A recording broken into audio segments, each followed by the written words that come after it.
Today is October 28th. We're in New York City. This is an oral history project about the life of Professor Walter LaFeber. I am Lai Liang with the Center for Presidential History with my colleague Greta Swain. Could you please introduce yourself and talk about your connection to Professor LaFeber? Sure. He was my dad, and I was born in 1957 when my mother and father were in.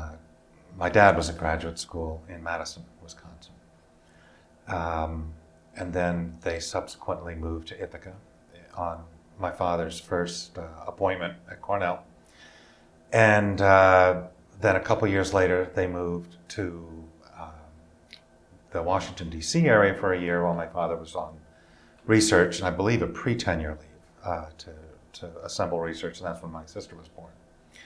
And then we moved back to Ithaca permanently after that year.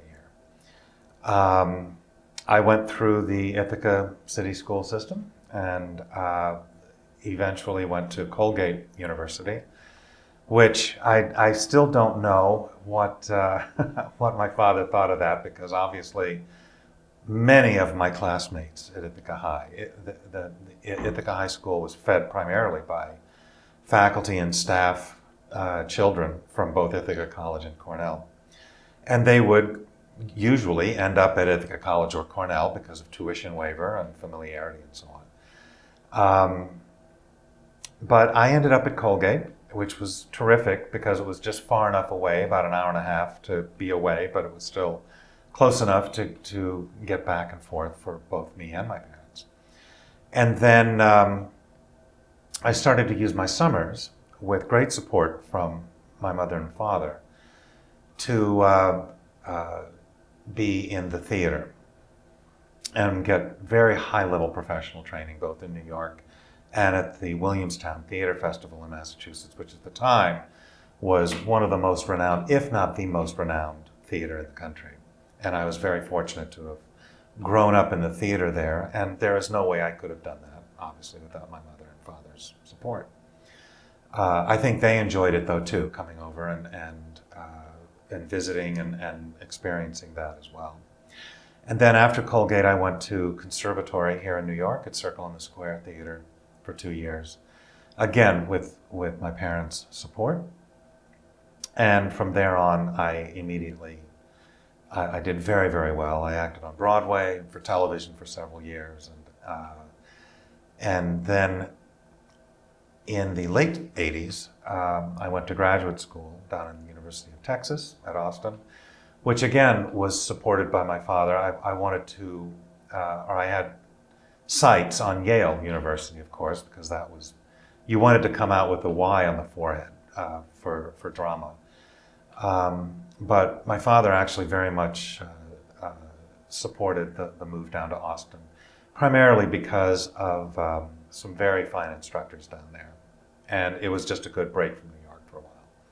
And from there, I began immediately starting to teach. I was recruited to teach as a graduate student, large lecture classes and then acting classes there to help pay my way through graduate school. And that's when I finished at Texas in the late 80s, 89. I called my agent back here in New York and said, what's the situation? Should I come back? And she said, absolutely not. It's terrible here. It was not conducive to kind of return to a career in that stretch. So I then said, all right, let's take a little left-hand turn here and actually follow my father's footsteps a bit and start to teach. So my first appointment was at Duke University, and then I went on to the University of Utah, and then from there to Rollins College in Florida, where I was actually on tenure track at both Utah and Rollins. And then I went back to New York for a little while, and then I became an artistic director in Indiana of a regional union theater. And that became full cycle with my father and my mother, actually, because here we are back in Indiana, which is where my dad grew up, and my mother actually grew up in Southern Illinois, which was just 30 miles from the theater that I was heading. So I felt thanks to them and our many summers, when we would go, when I was growing up, we would obviously go back to northern Indiana and southern Illinois, and I felt like I had absolutely no learning curve at all with my audience there. I knew them, I knew who they were, I knew how to talk to them, I knew what was of value to them, I knew how they valued the arts, and which was very different than obviously how we value the arts here, east of the Adirondacks, and it made me very quickly assimilate how to program the theater, what shows to do, and who to bring in, and the theater grew exponentially when I was there for 10 years, thanks primarily to me just really knowing that area and those people from my mother and my father, being very empathetic as well. And of course they loved visiting there. And then from there, I had tenure at the University of Southern Indiana, and then I came here, or I went to Emerson in Boston and got tenure again. So that's where I am now. But the support was really kind of twofold, because in high school and growing up, I very much emulated my father in sports and, of course, in the academics. But they had a very strong interest in the arts, very strong. And I remember some of my earliest memories, they would just haul me off to the theater whether I knew what was going on stage or not. They didn't care. They wanted me in the theater. And that, I still hold that as very, very important to this day. That the theater really isn't about ideas or meaning or anything like that. It's really about how to build an audience and how to get people into the theater. I don't like to say I don't want to teach people about the theater. I want to teach them how to go to the theater. That's precisely what my father and mother did. And that's always held very strong for me, and it's been very, very important to me. So their extreme interest in the theater, especially opera, which I really wasn't all that hep to, but my father certainly was, and my mother was as well. So I gleaned all of that, the arts, the academics, obviously growing up just a 10-minute walk from Cornell, and using Cornell's facilities both for sports and for going over to lectures and things like that. And then obviously when I left Ithaca, just the support that they gave me in the arts. I was not following, obviously, either of their footsteps. My mother was English literature, and, although I did major in English at Colgate, and I certainly didn't. I became an actor and a stage manager and director and lighting designer. But I think that my father was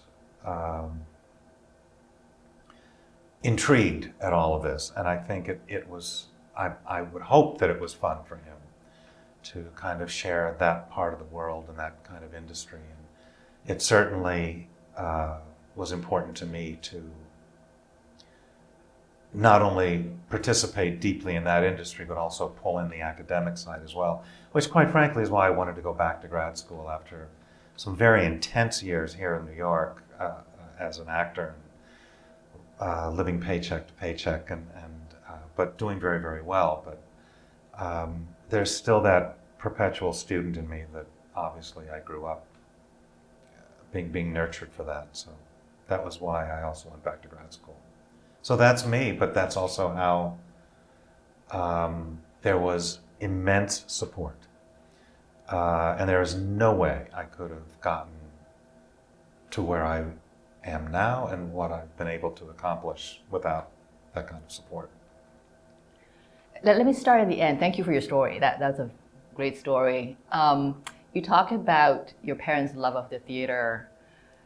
Your father was known as a charismatic speaker, delivering lectures without notes, finishing on the dot, on the cue, concluding with just a perfect quote to wrap up his lectures. How much do you think his love of the theater might have contributed to that skill?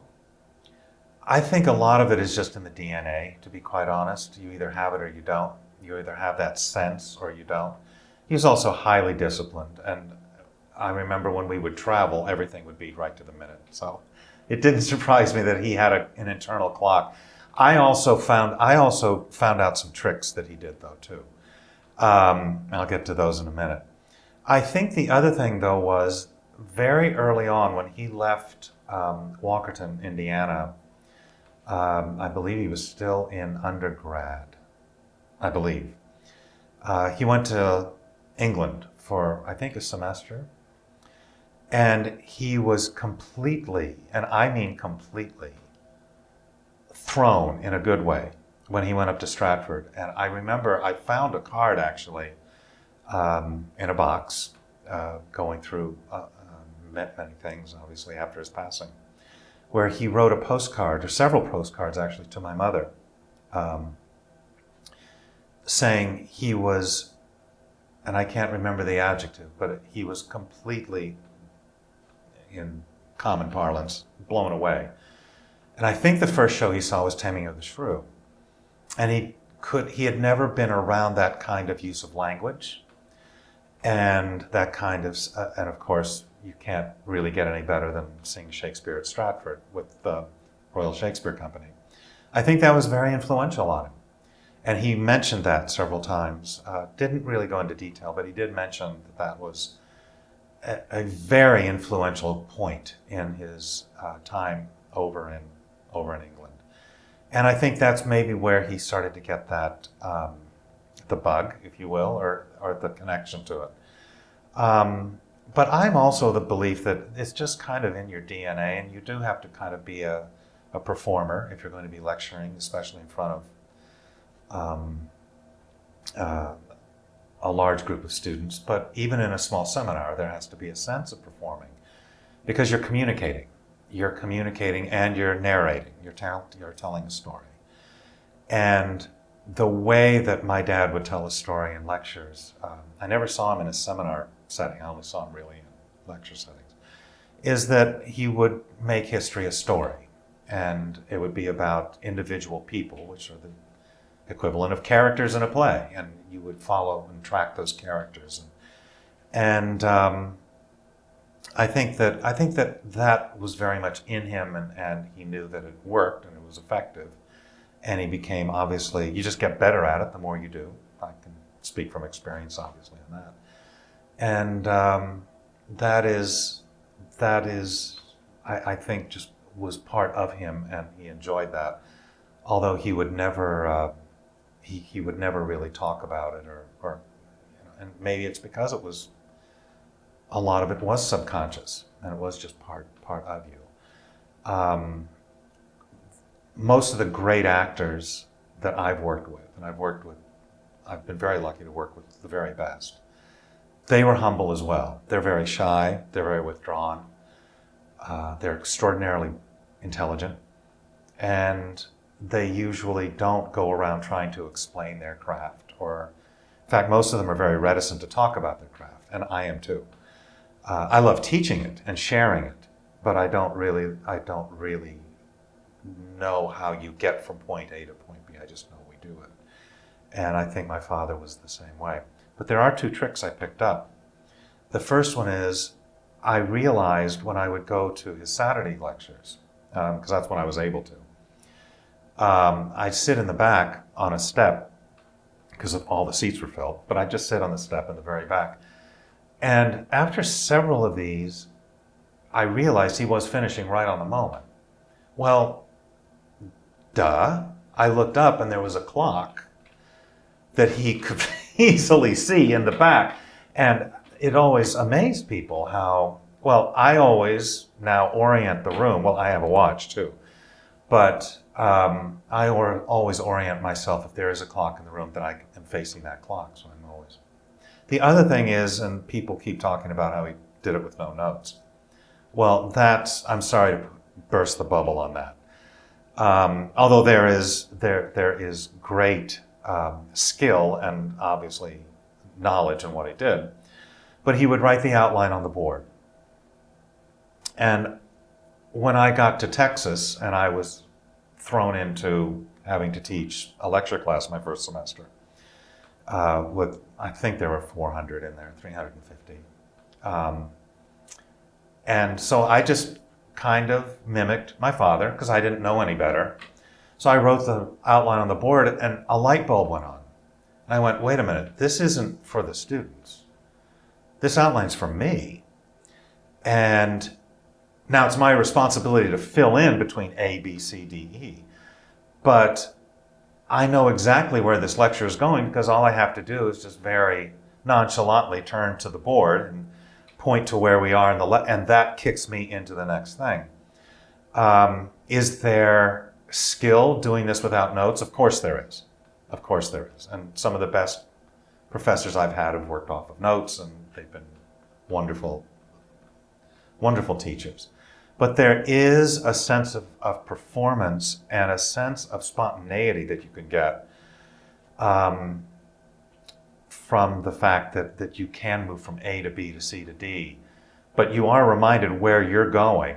And again, the students write that down in 2 seconds. They just, oh, here's what the... But for you, it lasts the hour because that's your outline. And I went, very shrewd, Dad. I get it now. But again, the last thing is the more you do it, and obviously if you teach essentially the same stuff over and over, it changes with obviously with the change of research and writing and so on. But you still know where you're going and you still know what is happening. And the more you do that, I have found out, and I teach in the applied arts, I teach acting and musical theater. The more you do that, the more you can it actually becomes a little bit more Socratic, because you can now pull off the board and you can now pull off of the things that I think you were very nervous about in your early years of teaching. Am I getting this right? Am I getting it across? You are now with experience. And the focus can be put much more on the student, which I understand was my father's strength in his seminar, where you had the time to do that. And his seminars are roughly the same number of students that I have in my classes, too. And so I very much understand what the power of that is now, and although I never saw him teach it. But I certainly saw those seminars come over to the house. He would always bring them over to the house, his final class. And that's something I wouldn't do, because I learned from him as well about the barrier between student and teacher. And that's very, very important. But he would bring them over, and so I would, of course, peer around the door, or I could listen. And I did see that dynamic, but it was also in the house. It wasn't in a classroom. But I don't think there was that much of a difference. But anyway, those are the things I pulled away in terms of how he taught, and even if it was subconscious, how he influenced my teaching as well. What was he like at home? Did he, sometimes as academics, sometimes we joke about how we're unable to turn it off even when we get home. What was he like at home? Was he still very much the professor? No.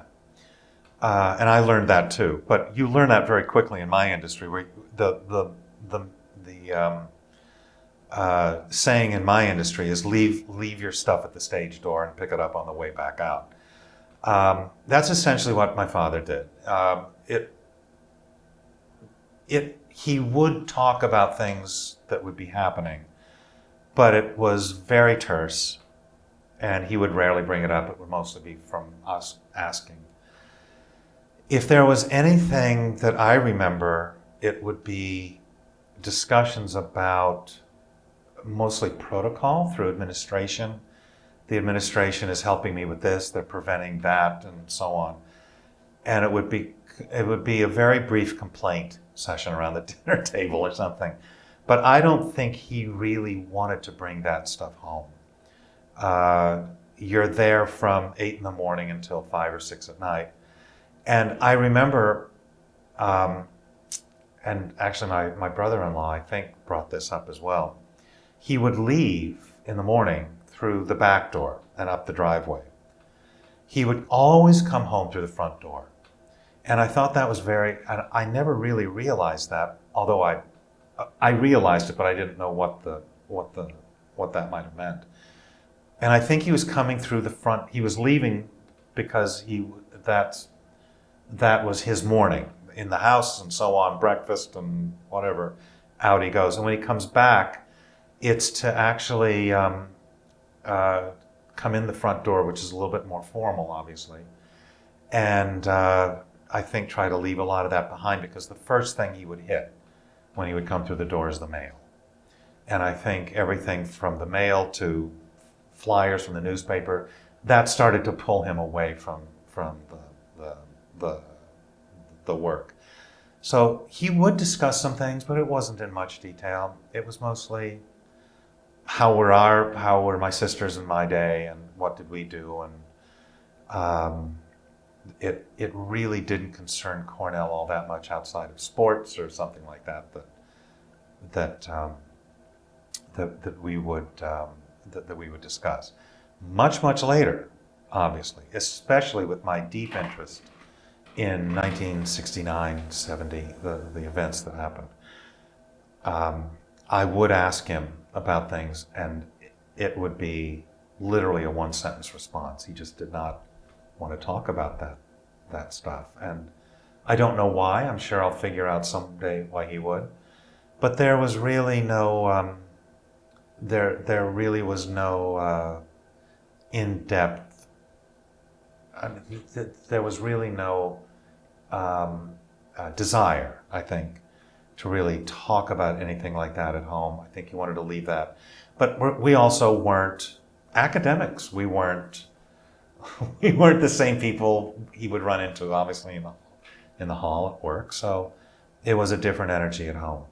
He would go into the office and obviously do correspondence and things like that, but that was never anything that we would connect with. So it was very much a father, very much someone that was interested in our lives, and someone who would chat about it. And we had a very strong realization of how proud he was to be at Cornell and how happy he was to be at Cornell, how fortunate he was to be at Cornell. But he would not really bring much of any of that into the house. So many of his students have remarked on how much he did, not only in his own research as a scholar, but also as a mentor in corresponding with them through the years. How did he find the time, from what you could observe? Again, I think that's DNA from his upbringing. I'm a very big fan of exploring or talking about family of origin. And there was just time. His father was a grocer, the only grocery store in town. So there was immense connection with the people there in the town. And my grandmother, my dad's mother, was one of 5 sisters, and very involved in the church and other community. And their house was across the street from the grocery store, so people would be filing in. And I think that rubbed off. I think you just find time for people. You don't tell people to leave. You welcome them into your home to talk about the crops, the harvest, the fair coming up, what's on sale at the right. I just think, again, that's built in, that you don't turn people away, and you don't. And then when you go to the grocery store, it's complete community interaction. And that's how I also learned how to small talk. And that's not pejorative, that's not derogatory at all. It's how to connect with people, and that served me very, very well when I ran my theater, especially right there in the same area of the country that he grew up in, that I was certainly familiar with. So again, I just think it's built in. I don't think it's a forced obligation. I think it's just what you do, because that's how he grew up and that's how he saw his father operate.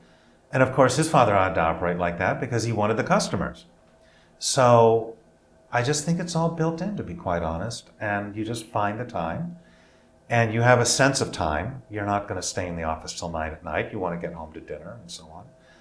So you do know how to parse all that out, just like the grocery store closes or church is over at this time, and you just know how to do all of that.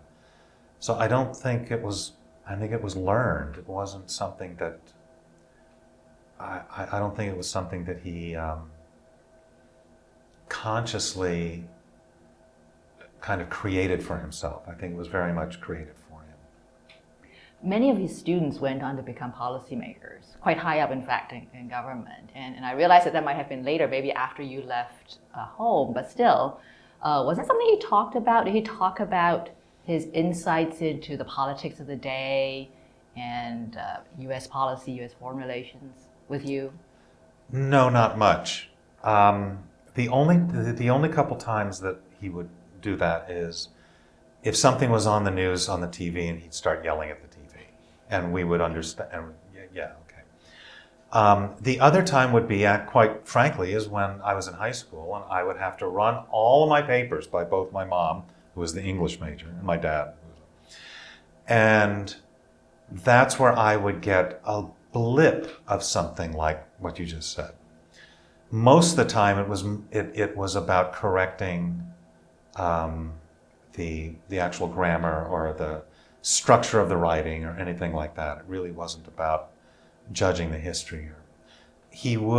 I took full advantage of going over to both libraries, although mostly the graduate library where he had his office. And I would actually come back from Colgate, because Colgate only had an undergraduate. It did not have a graduate program. And it would have an undergraduate library, which was just fine, but it wasn't the graduate library at Cornell. So I would come back for weekends, and Dad would sit in his office, and I'd be roaming the stacks. But in terms of a discussion about all of that, no. Again, I think students took what they took from him and then expanded on about it and had discussions with him about those things. But that wasn't. Now, my sister may have a different story because she actually moved into that area, obviously way more than I did.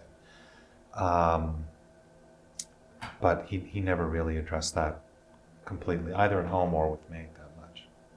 Now, earlier on you had mentioned sports as something that you sort of learned from your dad. He was a famous Chicago Cubs fan, is that right? Oh, yeah. And that's come up in the essays, that's been written about him. Tell us more about his passion for the Cubs. Well, I think, again, he grew up with it. And at that time, the three great sports when he was growing up was baseball, horse racing, and boxing. And I know my dad loved horse racing. He would go to Louisville, and whenever he would be invited out to teach at Kentucky, he'd immediately go, just to be around the horses. So I think that influenced him, the horse racing, and certainly the baseball. And of course, baseball, when I would go out there in the summers, he would have all of his old, it would be the periodicals that would come out with the baseball players and so on. And I would leaf through all of those, 1946 and when my father was in his teens. But I found out a very different kind of thing, too. My dad's dad, my grandfather, was actually a Chicago White Sox fan, and the White Sox were on the south side of town, which is a much more gritty side of town. The Cubs were up in the erudite north. And so my father would take me to Wrigley Field for the Cubs. And he would sit there, and it was lovely. He taught me how to keep score. But then he would also point out the geometry of the field and how Wrigley Field at the time had no lights because it's pure. There's a purity here, Scott. Don't you understand the purity of what we're here? Oh, and there are vines out on the wall. And see how beautiful this place is. Now, my grandfather would take me to White Sox games, and my dad, of course, would go along, but my grandfather would pull up in his Cadillac right across the street into a gas station, throw a $20 bill at the attendant. I'm going, this is a little different. Then we'd go in, and of course there'd be gunfire way off in the distance. I thought that was interesting. Then in the concourses, of course, there were fights breaking out, and then you'd go into the stadium itself, and it was this huge cavernous place that was much more medieval, and it was not Wrigley Field at all. And of course, the teams were awful, and therefore everyone was getting quite intoxicated by the second or third inning. At Wrigley Field, it was a little bit more. And of course, I loved that way more than Wrigley. And so I became a diehard White Sox fan. And but it didn't really matter because Dad loved baseball. There was something about the intellectual side of baseball. There was something about the ritual of it. Obviously something in his DNA about it. And there was something about the purity, that it didn't have a clock. And that he always expressed that to us. And that's why these inferior sports that use clocks like basketball and football, that can fill the void in between the baseball season. But it was much more about the game and about the and about the ritual of it, which is why I don't think he objected to my being a White Sox fan, because White Sox fans and Cubs fans are notoriously combative. But it was much more about the game itself, and that's why he would also take us to many minor league games in Syracuse. And it was about going to the game. It was about keeping score, going to the game, the ritual of it, and just the peace of it that he found, that I think was a direct connection to his boyhood as well. So yeah, that's. It's interesting, given his passion. And of course basketball, which I played, and golf, which he played with me. He wasn't that good, but we had a lot of fun. But basketball, of course, was a huge passion, and that's. I did learn about his prominence as a player in Indiana, but it was also a huge passion of mine, and he made sure that whatever we did it very well. And he sent me to basketball, not camp. He didn't send me to basketball camp. It was a basketball school, and he made sure I knew the difference. It was up at Niagara University for 2 years, and I became a much better player for that. But it wasn't a camp, which was very interesting. I thought about that later, that he sent me to a school where there were coaches, you were taught the fundamentals and so on. You just weren't playing all day. That was interesting. Well, speaking of clock, we're running down the clock, but I do have a question for you about what your father would have thought of all this. The celebration, the book, and this conference, and the various reunions. What would he have made of all this? I've thought about that a lot. I think he would have been very proud to have been just in the. I think the point of a conference like this would not have been the retrospective of his work. I don't think he would have cared a bit about that. The fun part for him would have been to hang out with everybody. I think he would have given a very healthy shrug, and probably would have actually made some unexcused absences. Oh, gee, I was just over. I had to do this or do that, when the work was being considered. But I think he would have truly enjoyed being around everybody. And my daughter is here, and I want her to kind of experience not so much the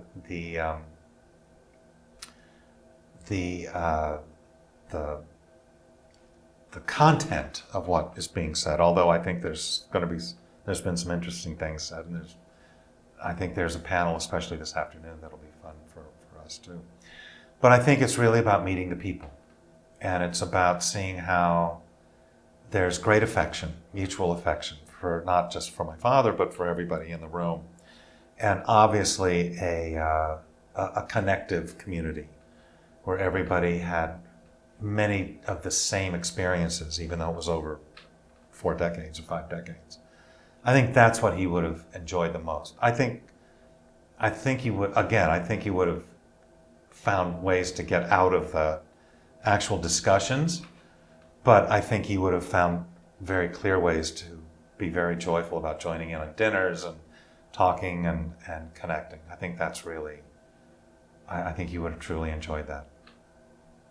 Is there anything you want to add that maybe these proms did not elicit from you? There is one thing that my sister and I were talking about, and I think she talked about her time in Russia with Dad. But there's one time I don't think anyone has referred to here, and that's when Dad grabbed both my mom and me to go over to Prague, Czechoslovakia in '69, which was the first anniversary of the Russian invasion. I think they rolled in '68. And all indications were that there were going to be protests, especially student protests and so on. So we landed in Prague, and he also piggybacked that with, I think, Berlin and Paris on our way back. But we did hit Prague on the anniversary of the first anniversary of the Russian invasion. I remember walking down Wenceslas Square. I was 11, about to turn 12. And I remember very clearly, we were walking, and all of a sudden, there was a commotion in the street, and some students had just laid down in the street to protest. And I mean, out of literally nowhere, in a second, I was 20 feet away from Russian tanks and Russian soldiers who were out unbelievably intimidating in their, and they came in, they rushed right in, and all of a sudden something was happening as well, and I realized it was tear gas. So we were being tear gassed as well, and we got separated. My dad got separated, my mom grabbed me by the hand, and we ran down into a subway. And we didn't know where my father was, but we eventually did meet back up in the hotel. And we had to be sequestered in the hotel, actually, for several days. We could hear helicopters above, trying to find groups of students in alleys and so on to get rid of them. And I've always wanted to go back to Prague because I know that it's the tiny little bit that I remember, and now that I know it's not only a very important theater town. Mozart premiered most of his operas there. But it's a very, very beautiful city too, and I'd love to get back there. But I also want to get back just to kind of walk down Wenceslas Square again and see what that would be like. But thanks to Dad, he exposed me to tear gas and the Russian army and Russian tanks and armored helicopters above the hotel, so I'm very grateful to Dad for that. But it's those kinds of things that he included his family in while he was obviously doing his own interest. But that's something I'll never forget, and I think that's something that I haven't really heard covered and talked about here. Because whenever he could, and it's the same thing with his Central America book, he would get on a plane, a little single-engine plane in Nicaragua, and fly into. He wanted to get into those areas. It just wasn't something erudite and from a distance. It wasn't history from a distance. It was history that was connected and connective. And fortunately for me, I was very connected to that particular time too. But I think that's something that's important to know about my father too. Well, thank you very much. Thank you.